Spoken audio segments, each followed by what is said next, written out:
ছোট্ট মেয়েটা আমাদের বোতলগুলি ফেলে দিচ্ছিল। আমার কাছে খুব ভালো লাগলো। ঠিক পরের বছর আবার আমি বরাতের রাত্রিবেলা বসে বসে বসে বসে আমি মদ পান করতেছিলাম। সেই সময় আমি মদ পান করতেছিলাম, কিন্তু আমার মদ পান বাদ দিয়ে আমি কান্না করতেছিলাম। কান্না এই জন্য করতেছিলাম, 3 মাস আগে মেয়েটা আমাকে ছেড়ে আল্লাহর ডাকে সাড়া দিয়ে চলে গেছে। ছোট্ট কন্যা সন্তানটির বিয়োগ ব্যথা সহ্য করতে না পেরে আমি মালিক ইবনে দিনার মদ পান করে বসে বসে কান্না করতে করতে ওই অবস্থায় আমি ঘুমিয়ে পড়লাম। নাসিরনগরবাসী মালিক ইবনে দিনার ডাক দিয়ে বলতেছেন, ঘুমিয়ে যখন পড়ছি স্বপ্নের ভিতরে দেখি হাসরের মাঠ কায়েম হয়ে গেছে। চারিপাশে শুধু কান্না কান্না, মানুষ দৌড়াদৌড়ি ছুটাছুটি, আগুনের লেলিহান শিখা, বিরাট পুরো জাহান্নাম, দিগন্ত ব্যাপী, যাহার সীমানা নির্ধারণ করা বড় কঠিন। শুধু আগুন আর আগুন, বিরাট বড় গর্জন আর গর্জন। আল্লাহর নবী বললেন, উম্মত, জাহান্নামের গর্জন হাসরের মাঠে 500 বছরের দূরত্বের রাস্তা থেকে শোনা যাবে। এমন প্রচন্ড গর্জনে হাসরবাসীগুলি হৃদয় কেঁপে উঠবে, সবাই ভয়ে বিহ্বল হয়ে যাবে। জাহান্নামের প্রচন্ড গর্জনে তর্জনে কান্নার আওয়াজে মা বোনরা হাসরবাসীর কলিজা পর্যন্ত শুকায় যাবে, জিহ্বা বের হয়ে যাবে। পানির আশায় হাসরবাসী তামাম হাসরের মাঠ তন্ন তন্ন করে দৌড়াইবে।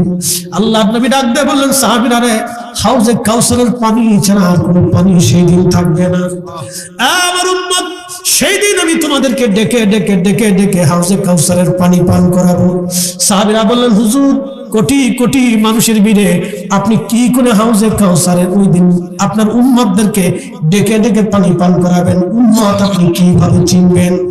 আল্লাহর নবী বলেন, সাহাবীরা রে, আমার যে উম্মত তারা 5 ওয়াক্ত নামাজ পড়বে, 5 ওয়াক্ত নামাজের কারণে তারা 5 বার ওযু করবে। ওই ওযুর কারণে তাদের ওযুর চিহ্নগুলি সিজদার চিহ্নের ভিতর থেকে নূর চমকাইতে থাকবে। ওই নূর দেখিয়া আমি আমার উম্মত চিনিয়া চিনিয়া হাউজে কাউসারের পানি পান করায় দিব।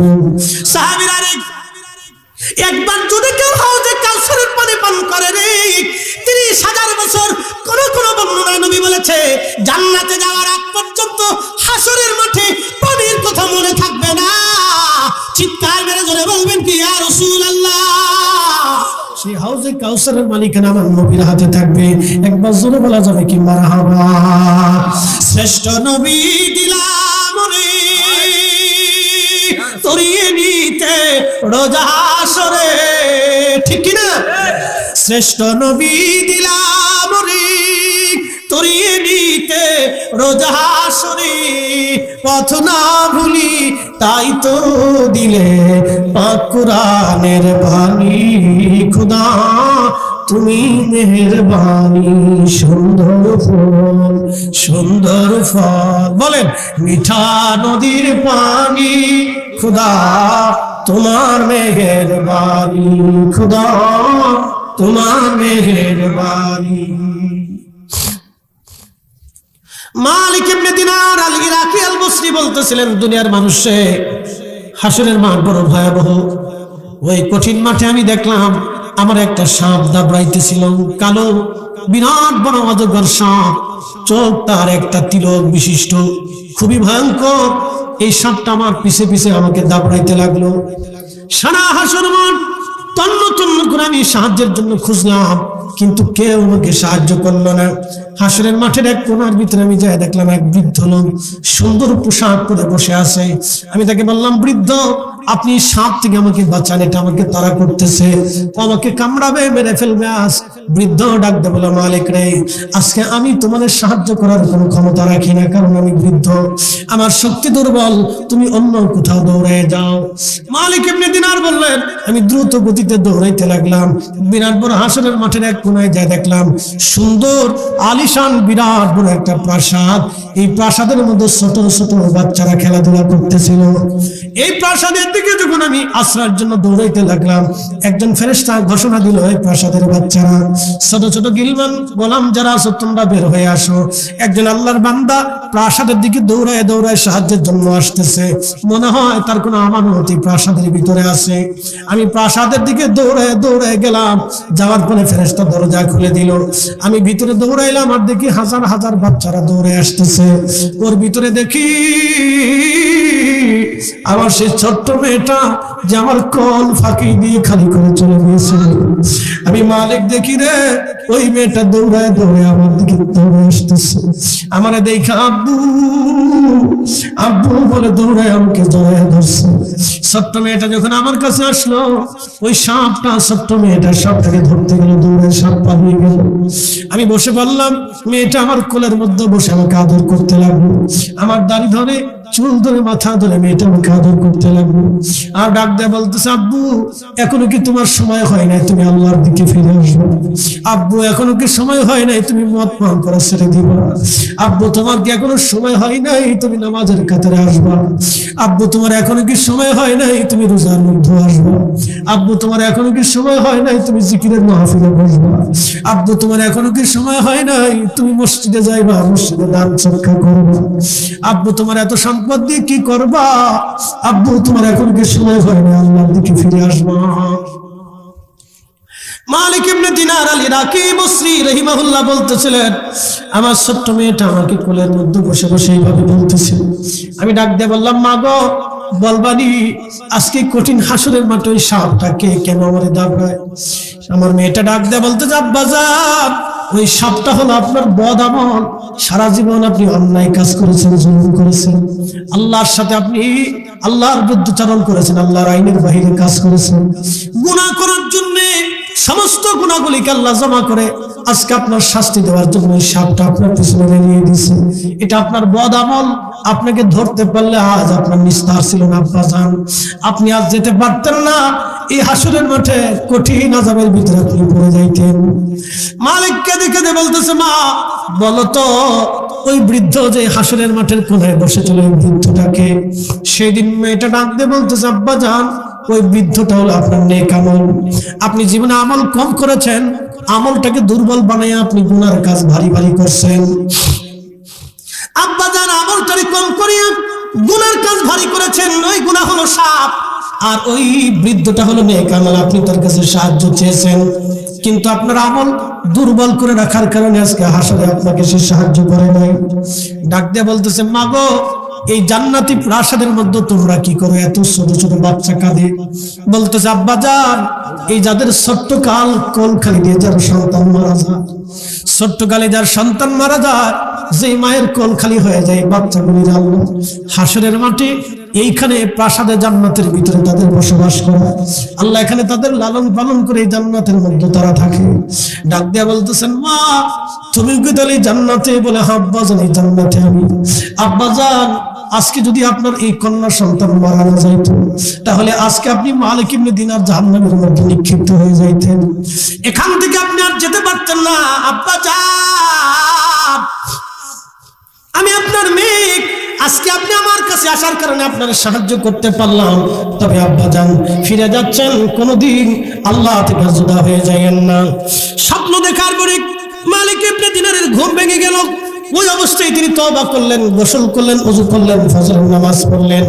সকালবেলা সারা ইরাকের হাজার হাজার গরিব মানুষদেরকে ডেকে দিয়ে মালিক ইবনে দিনার রাহমাতুল্লাহ আলাইহি তিনি সমস্ত টাকাগুলি জমানো অর্থগুলি আল্লাহ রাস্তায় দান করে দিয়ে তিনি মিসকিন হালতে আল্লাহর জন্য তিনি বের হয়ে গেলেন।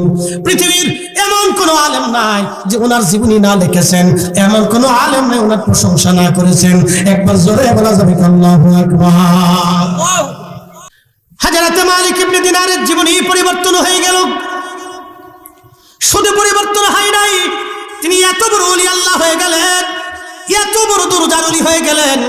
মালিক ইবনে দিনার রাহমাতুল্লাহ আলাইহি এত বড় ওলি হলেন। নদী দিয়ে তিনি যাচ্ছিলেন, খুব মনোযোগ দিয়ে নদী দিয়ে যান। নদী দিয়ে যাওয়ার সময় মাঝি ডাক দিয়ে বলল, মালিক পয়সা দাও। মালিক ইবনে দিনার বললেন, মাঝি রে পয়সা দিব কোত্থেকে, আমার তো কোনো পয়সা করি নাই, আমি গরিব মানুষ, কোথা থেকে আমি পয়সা দিব? মাঝি ডাক দেখায়, মালিক পয়সা যদি না দিতে পারো ধার ধাক্কা দিয়ে নদীর মধ্যে আজ ফেলে দেবো। দে বেটা পয়সা দে, ফাগলামি করার জায়গা পাও না, নৌকায় উঠছো পয়সা দাও, ভাড়া দাও। মালিক ইবনে দিনার অনুনয় বিনয় করে বলে, মাঝি রে আমি তো গরিব মানুষ, তুমি জানো আমি দিনহীন, আল্লাহর পথের মুসাফির, আমার কাছে কোনো পয়সা নেই। তো মালিক ইবনে দিনারে মাঝি ঘাট ধাক্কা দিয়ে নৌকা থেকে বের করতে চায়। আল্লাহ ডাক দিয়ে বললেন, ফেরেশতা তোমরা সব মাছের কাছে খবর পাঠাও, আমার মাছ যেন মুখে করে একটা করে স্বর্ণ মুদ্রা নিয়ে আমার মালিকের নৌকার চারপাশে যেন উপস্থিত হয়, মালিক যত পয়সার দরকার হয় যেন মাঝিকে বুঝাই দেয়। একসাথে বলবেন না হয় না, আরো ধরুন যে না বলবেন বুঝবে সে কিপটি। আরো জোরে বলেন আল্লাহু আকবার। খাওয়ার আসেনি বলি দেন, জোরে বলেন আছে? ফরিদি সাহেবের জন্য মাছ আইবনি? আপনাদের ভিতরে এরকম কেউ আসেনি? বাংলাদেশে এখন বহু জিন্দা পীর বেরিয়েছে, কি কথা কন না? জোরে বলেন কথা কন না? বহু জিন্দা পীর বাংলাদেশে হচ্ছে, তো বহুত কামিলদার জিন্দা পীর করে বলেন, তাহলে আপনারা একটু পদ্মা নদীতে যায় কিছু মাছের পয়সা করে নিয়ে আসেন। আমরা দেশে সবকিছু দাম সাম বেরিয়ে দিতেছি, কিছু দরকার উচিত কথার ভাত নাই বাবা, কি কথা কন না? কেন উচিত কথার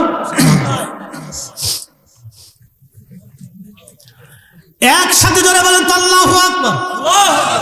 আল্লাহু আকবার ওয়ালিল্লাহিল হামদু, বিসমিল্লাহির রাহমানির রাহিম।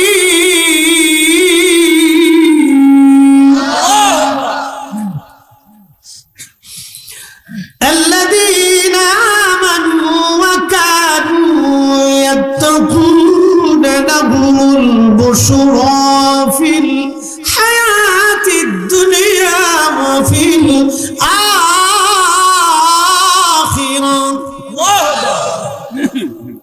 আল্লাযীনা আমানু, যারা ঈমান আনছে, ঈমানদার, ওয়া কানু ইয়াত্তাকুনা লাহুমুল বুশরা ফিল হায়াতিদ দুনিয়া ওয়া ফিল আখিরাহ।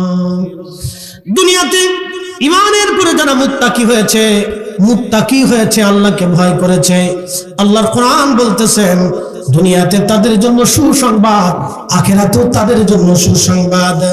মালিক ইবনে দিনারের 4-5 দিন হাজার হাজার নদীর মাছগুলি এসে মুখে করে একটা করে স্বর্ণ মুদ্রা নিয়ে আসছে।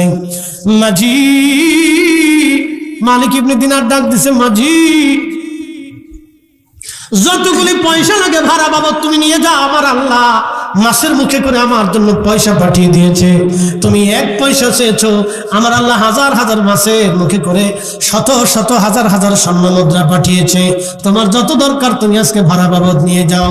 মাঝি কদম মোবারকে পড়ে বললেন, হুজুর চিনতে পারি নাই, ভুল হয়ে গেছে, পার করে দিব, কোনো পয়সা লাগবে না, পয়সা লাগবে না। একবার জোরে বলবেন কি মারহাবা। আল্লাহর বাংলাদেশ, শহীদ গাজীর বাংলাদেশ, রহম করো আল্লাহ, রহম করো আল্লাহ। বলেন শাহজালালের বাংলাদেশ, শাহপরানের বাংলাদেশ, রহম করো আল্লাহ, রহম করো আল্লাহ। হাজরাতে ইসারুল্লাহকে উম্মতরা বলেন, হুজুর আপনি দয়া করে আমাদেরকে নিয়ে যান, আমাদেরকে নিয়ে যাবেন হামের কাছে, আমি তার সাথে কথা বলতে চাই। হামের কবরের পাশে দাঁড়ায়া হযরতে ঈসা রুহুল্লাহ ডাক দিলেন, হে নবীর বেটা হাম, ইজনিল্লাহ তুমি আল্লাহর হুকুমে আমাদের সামনে জিন্দা হয়ে যাও। সাথে সাথে সাথে সাথে মাটি চুটি ভেঙে বিরাট বড় টিলা হয়ে উঁচা হয়ে লম্বা চওড়া একজন মানুষ সবার সামনে দাঁড়ায় গেল। দাঁড়ায়া সালাম দিতে লাগলো আর বলতেছিল, হে আল্লাহর নবী ঈসা, কি জন্য আপনি আমাদেরকে আজকে ডাকছেন? আমাকে ডাকলেন হযরত নূহ আলাইহিস সালামের বেটাকে। হযরত ঈসা নবী ডাক দেয়া বললেন, আমার উম্মতেরা আপনার আব্বার মহাপ্লাবন সম্পর্কে জানতে চায়, সেই মহাপ্লাবন সম্পর্কে আপনি আমাদেরকে বলে দিয়ে যান। একবার জোরে বলা যাবে আল্লাহু আকবার। হযরত হাম চুলগুলি তার পেকে গেছে, দাড়িগুলি তার সাদা হয়ে গেল। ঈসা নবী ডাক দেয়া বলতেছেন, হাম রে, ও হাম, তোমার চেহারায় চুল দাড়িগুলি কেন পেকে গেছে বলো? তোমার ইন্তেকালের আগেই কি চুলদাড়ি পাকছিল না কোন কারণে চুলদাড়ি পাকলো বলো? হাম ডাকটা বলতেছে, আল্লাহর নবী গো, আমার ইন্তেকালের আগে কোনো চুলদাড়ি আমার পাকে নাই, সব চুলদাড়ি গুলি আমার কাঁচা কাঁচা ছিল। কিন্তু আপনি যখন আমাকে ডাক দিলেন হুকুম বিজনিল্লাহ বলে, আমি ভাবছিলাম আমার রব আমার আল্লাহ আমার জিন্দা বানাইতেছেন, হাসরের ময়দান বুঝি কায়েম হয়ে গেছে। আমি চিন্তায় পড়ে গেলাম, হাসরের ময়দান কায়েম হয়ে গেল। এই কঠিন চিন্তায় আমি হামের চুল দাড়িগুলি সঙ্গে সঙ্গে সাদা হয়ে গেল। সেই হাসরের দিন কত কঠিন হবে, কত ভয়াবহ হবে। এ দাঁত মন্ডলের মুসলমান খুব মনোযোগ দিয়ে শুনে যাবেন। আল্লাহর কোরআন বলতেছে, তা'রুজুল মালাইকাতু ওয়ার রূহু ইলাইহি ফি ইয়াউমিন কানা মিকদারুহু 50,000 সানা। আমার রব বলতেছে, দুনিয়ার 50,000 বছর এক জায়গা করলে যত বড় হবে, হাসরের একটা দিন হবে তত বড়। আমি রব যেই দিন বিচারের কাঠ বানায়, ফেরেশতারা এবং রূহগুলি আমি আল্লাহর দরবারের দিকে দৌড়াইতে থাকবে। সেই দিনটা কত বড় হবে জানি? 50,000 সানা, 50,000 বছরের সমান হবে। সেই দিনের একদিন দুনিয়ার 50,000 বছরের সমান হয়ে দাঁড়াবে। 1 মিনিট করে 60 সেকেন্ডে হয় 1 মিনিট, 1 সেকেন্ড করে 60 সেকেন্ডে হয় 1 মিনিট, আর 1 মিনিট করে 60 মিনিটে 1 ঘন্টা, 1 ঘন্টা করে 24 ঘন্টায় দিন ও রাত। এই 24 ঘন্টার দিন ও রাতে 365 দিনে একটা বছর হয়। 365 দিনের 1 বছর করে হিসাব করলে 50,000 বছরে যত বিরাট হয়, হাসরের একটা দিন হবে তত বিরাট। নূহ আলাইহিস সালামের বেটা হাম ডাক দিতে, ঈসা নবী গো, কিয়ামতের কঠিন চিন্তায় আমি হামের চুল দাড়িগুলি আর সাদা হয়ে গেছে। আমি কিয়ামতের ময়দানে আল্লাহর সামনে কোন মুখ নিয়ে চেহারা নিয়ে দাঁড়াবো, এই ভয়ে আমার চুল দাড়িগুলি আজকে সাদা হয়ে গেছে। জোরে বলা যাবে কি সুবহানাল্লাহ। জিন্দেগি তোর যায় ফাঁকি দিয়া সোনার জিন্দগি তোর যায় ফাঁকি দিয়া। ও আদম রে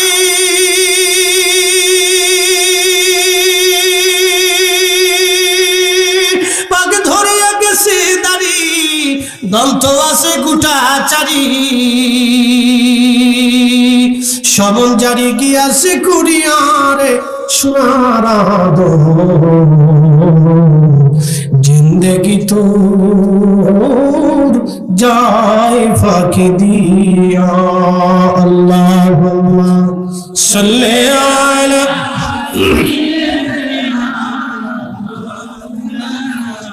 মুহাম্মাদ ওয়া আলা আলি সাইয়্যিদিনা।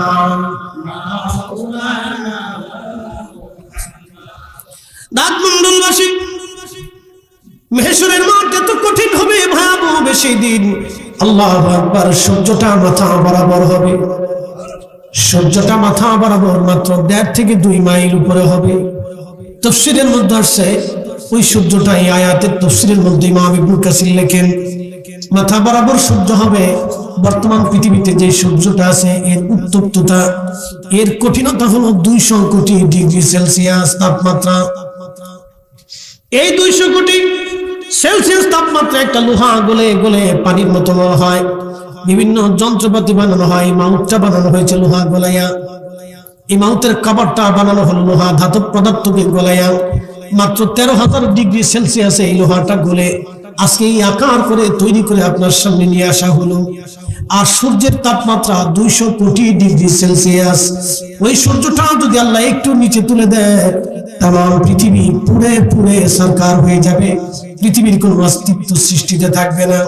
ওই সূর্য যদি উপরের দিকে নিয়ে যায়, ঠান্ডা পড়ে তাম পৃথিবী একেবারে ঠান্ডা বরফে জমে জমে সব জমে যাবে, পৃথিবীর কোনো অস্তিত্ব থাকবে না। সূর্যটাকে প্রত্যেক দিন নির্দিষ্ট টাইমে যিনি ধরে রাখেন, একসাথে বলবেন সেই মালিকের নাম কি? আল্লাহ। না না হয় না, আরো ধরে বলেন কে? সেই মালিক যদি আল্লাহ হয়, তাহলে আজকে স্বীকার করে যাবেন সেজদাটা ওই মালিকের জন্য প্রয়োজন আছে না নাই। তাহলে আজকে থেকে নিয়ত করে যাবো রব্বুল আলামিন আর কোনোদিন সেজদা কাজা করব না, কোনোদিন নামাজ কাজা করব না, কোনোদিন নামাজ কাজা করব না, কোনোদিন নামাজ কাজা করব না। ওই রব্বুল আলামিন সূর্যটাকে এমন একটা স্থানে আল্লাহ ধরে রাখলেন, আপনি যদি দেখেন সূর্যের ভিতরে শুধু আগুন আর আগুন। পৃথিবীতে মাটি আছে, গাছ আছে, আপনাদের পাশে হাওর, হাজার হাজার কোটি কোটি মন মাছ আছে। একটু মনোযোগ দিবেন, এই যে হাওরের ভিতরে এখন সারা জমিন দিয়ে আস পানি, এই পানি কিন্তু 2 মাস পরে আর থাকবে না, একেবারে শুকিয়ে যাবে। আপনারা আবার ধান লাগাবেন, পানি চলে গেল, পানি দিলেন আল্লাহ, পানি নিয়ে গেলেন আল্লাহ। যে রব পানি দিলেন, এই পানির ভিতরে আবার মাছ দিলেন, এই মাছগুলি আবার দেখবেন পানি শুকানোর পরে নদীর মধ্যে চলে গেল। হাজার হাজার কোটি কোটি মন মাছ আল্লাহ দিলেন, এই মাছগুলি আবার আল্লাহ নিয়ে চলে গেলেন। আবার বর্ষা শুরু হবে, আবার মাছ আসবে, বর্ষা শুরু হবে, আবার আল্লাহ মাছ দিবেন। এই সূর্যের আলো যদি না থাকতো মাছ পৃথিবীতে বাঁচত না। সূর্যের আলো যদি না হতো গাছে ফল হতো না, মানুষ বেঁচে থাকতো না। সূর্যের আলো যদি না হতো তাহলে কোন প্রাণী জগৎ পৃথিবীতে বাঁচতে পারতো না। সূর্যের আলোটাকে দিয়ে রাখলেন আমার আল্লাহ। পৃথিবীতে হাওর আছে, নদী আছে, নালা আছে, খাল আছে, বিল আছে, জঙ্গল আছে, মানুষ আছে, পশু আছে, পাখি আছে, পাহাড় আছে, পর্বত আছে, পানি আছে, আগুন আছে, বাতাস আছে, সব আল্লাহ পাক দিলেন। কিন্তু সূর্যের মধ্যে আগুন ছাড়া কিছুই নাই। প্রত্যেক ঘন্টায় সূর্যের ভিতরে 1 লক্ষ গতিতে কিলোমিটার বেগে আগুনের ঝড় হতে থাকে। এই সূর্যটাকে আমার আল্লাহ রাব্বুল আলামিন গ্যাসীয় পদার্থ দিয়ে আমার আল্লাহ জ্বালায় রাখেন। এই গ্যাস যারা সূর্যের ভিতরে নিক্ষেপ করে তারা ফেরেশতারা, সূর্য অনেক উত্তপ্ত হয়ে যায়, আবার ফেরেশতারা বরফগুলি নিক্ষেপ করে করে সূর্যটাকে ঠান্ডা বানায়। এইভাবে সূর্যটা চলতে চলতে চলতে চলতে আল্লাহর আরশ আজিমের নিচে যায়, সূর্যটা ডুবে যায়। আল্লাহর আরশে আল্লাহর নিচে যায়, সূর্য আল্লাহকে সিজদা দেয়, ডাক দেয়, বলে রব্বি অনুমতি যদি দাও পৃথিবীর মানুষের জন্য আলো নিয়ে আসবো, আর অনুমতি যদি না দাও সিজদায় পড়ে থাকবো। আল্লাহ রাব্বুল আলামিন প্রত্যেকদিন সকালবেলা অনুমতি দেন, সূর্যটা আবার পূর্ব আকাশ থেকে উদিত হয়ে পশ্চিম আকাশের দিকে আবার ডুবে চলে যায়, আবার সিজদার মধ্যে পড়ে অনুমতি চায়। আল্লাহ অনুমতি যদি না দেন পৃথিবীর এমন কোনো শক্তি নাই সূর্য আর উঠাই দিতে পারবে। কি কথা করলে কেন, ঠিক কিনা? আল্লাহর নবী ডাকতে বলতেছে সাহাবীরা, শামসু তাজরি লি মুস্তাকাররিন লাহা, সূর্যটা কোথায় যে ডুবে যায় তোমরা কি জানো? সাহাবীরা ডাকতে বলেন, ইয়া রাসূলুল্লাহি আল্লাহু ওয়া রাসূলুহু আলাম, আল্লাহ এবং তার নবী ভালো জানে। আল্লাহ জানে, নবী জানে, আল্লাহ জানে, নবী জানে, আল্লাহ জানে, নবী জানে। কে জানে? জোরে বলেন, কে জানে? আল্লাহ জানে, নবী জানে। জোরে বলেন, আল্লাহ জানে, নবী জানে।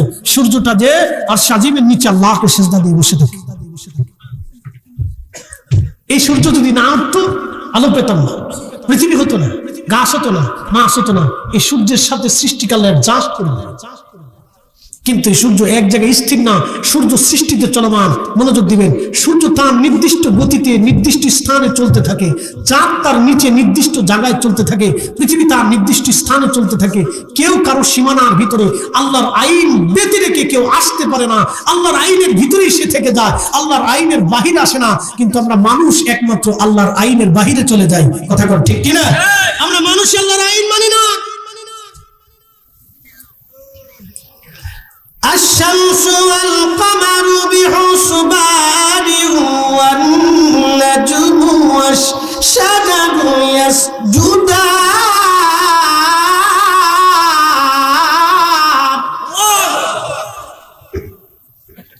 তুমি রহমান, তুমি মেহেরবান, বলেন তুমি রহমান, তুমি মেহেরবান।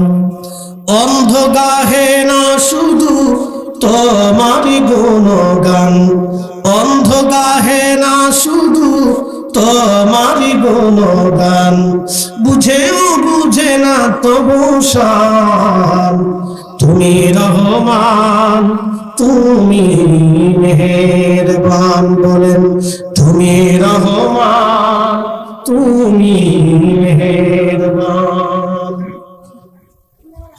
খুব মনোযোগ দিবেন, এই সূর্যটা তার নির্দিষ্ট কক্ষপথে পরিচালিত হয়। সূর্য কখনো আল্লাহর আইনের বাহিরে যায় না। একমাত্র আমরা মানব জাতি আল্লাহর আইনের বাহিরে চলে যাই। আমরা আল্লাহর আইনগুলি ফলো করি না। আমরা হালালে হারামে আল্লাহর আইনে বিধানে নিজের জীবন চালাই না। খুব মনোযোগ দিবেন দাঁতমন্ডলবাসী, এই সূর্যটা কিয়ামতের পূর্ব সময়ে আল্লাহর আরশে মহল্লার নিচে যায় সিজদার মধ্যে পড়ে থাকবে। যখন এই সূর্য আল্লাহর আইনে আল্লাহর আরশে মহল্লার নিচে সিজদার মধ্যে পড়ে যায়, সূর্যটা বলবে ইয়া রব, অনুমতি যদি দেন আবার আলো নিয়ে যাব, অনুমতি যদি না দেন আলো নিয়ে আর ফিরে যাব না। আমি সূর্য আপনার কদমে তাসবিহ পড়তে থাকবো, সুবহানা রাব্বিয়াল আলা। সূর্যটা আল্লাহর তাসবিহ পড়তে থাকে। তাসবিহ পড়ার পরে আল্লাহ রাব্বুল আলামিন কিয়ামতের আগে অনুমতি দেবে না, দেবে না, দেবে না, দেবে না। এরকম দীর্ঘদিন পার হয়ে যাবে।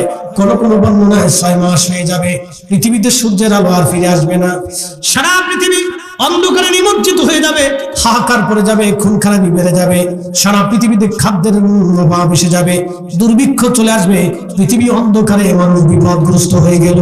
সূর্য নাই রে, কেউ আর সূর্য উঠাইতে পারে না। আল্লাহ নবী বললেন, হঠাৎ করে আমার রব ডাক দেবে, সূর্য তাড়াতাড়ি উদয় হোক। দ্রুত গতিতে সূর্য পূর্বাকাশে আর যেতে পারবে না। পশ্চিম দিক থেকে সূর্য উদয় শুরু হয়ে যাবে। পৃথিবীর মানুষ ঘুম থেকে সকালবেলা উঠে দেখবে সর্বনাশ, সূর্যটা পূর্ব আকাশ থেকে না উঠে পশ্চিম দিক থেকে আবার উদয় শুরু হয়ে গেছে। ঠিক তখনই আল্লাহর নবী বললেন, তওবার দরজা বন্ধ হয়ে যাবে, তওবার দরজা আর খোলা থাকবে না। তখন পৃথিবীর সমস্ত মানুষ তওবা করলেও আমার রব্বুল আলামিন আর তওবা কবুল করবে না। সেই সময় দুনিয়ার সমস্ত মানুষ যদি তওবা করে আর তওবা কবুল হবে না, তওবার রাস্তা আল্লাহ বন্ধ করে দিবেন। কিন্তু এখনই সময়, তওবা করলে আমার রব আমার আল্লাহ মাফ করে দেন। কুল ইয়া ইবাদিয়াল্লাযীনা আসরাফু আলা আনফুসিহিম লা তাকনাতু মির রাহমাতিল্লাহ।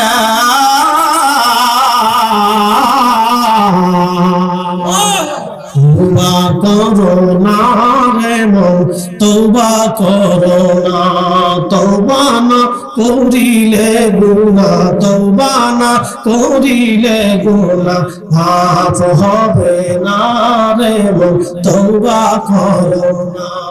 নরসুহা তওবা করিল, জঙ্গলেতে চলে গেল, আল্লাহর পিয়ারা হইল, ভেবে দেখো না রে মন, তওবা করো না রে মন, তওবা করো না।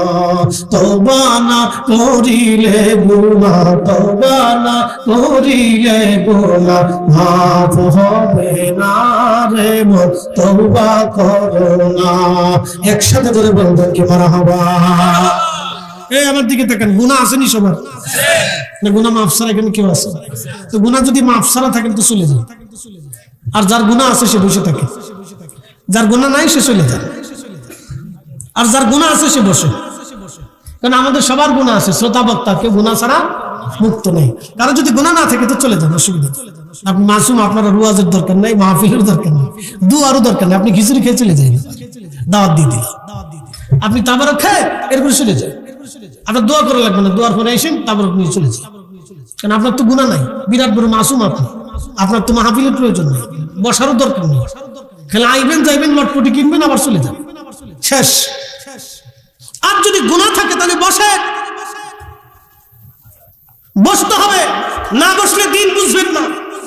সূর্য কখন উদিত হবে কেউ জানেন না। পশ্চিম আকাশ থেকে একবার যদি উঠে তাহলে তওবার রাস্তা বন্ধ হবে, মাথা কুটে মরলেও তওবা হবে না। এজন্য আল্লাহ রাসূল বলেছেন, উম্মত প্রত্যেকদিন ঘুমানোর আগে একবার করে তওবা করে ঘুমাও। প্রত্যেকদিন আমি রাসূল 70 বার ইস্তিগফার করি। নবীর জীবনে কোনো গুনাহ ছিল না, নবী মাসুম ছিলেন, বেগুনাহ ছিলেন, আইব মুক্ত ছিলেন, ত্রুটি মুক্ত ছিলেন, তারপরেও আল্লাহর নবী ইস্তিগফার করতেন। আর আপনি রাসূলের উম্মতে তওবা করতে চান না। আর আমরা দেশে মুনাজাতি বন্ধ হয়ে গেছে। কষ্ট হচ্ছে আপনাদের? এখন এরপরে যদি একটা লোক মাহফিল থেকে উঠেন তাহলে অপমান করে ল্যাংটা করে ছেড়ে দেবো। কিন্তু একটা লোক যদি মাহফিলের ভিতর থেকে এখন উঠেন তাহলে ল্যাংটা করে ছাড়বো। কিন্তু যদি উঠেন তাহলে মাহফিলে আসবেন না, আগে চলে যাবেন। বগিচুগি করার জন্য এখানে মাহফিল দেওয়া হয়নি। আমরা ঢাকার থেকে 4-5 ঘন্টা গাড়ি চালাই এখানে আসছি কথা শোনানোর জন্য। আপনি বইবেন, মন চুক্তি উঠে চলে যাবেন, এগুলি চলবে না। এটা ক্লাসরুম, এখান থেকে ওয়াজ শুনে তারপর যেতে হবে, নাহলে আগে থেকে চলে যাবে। আর ভিতরে ঢুকতে দেবো না, তারপর প্রশ্ন আসতে পারবেন না।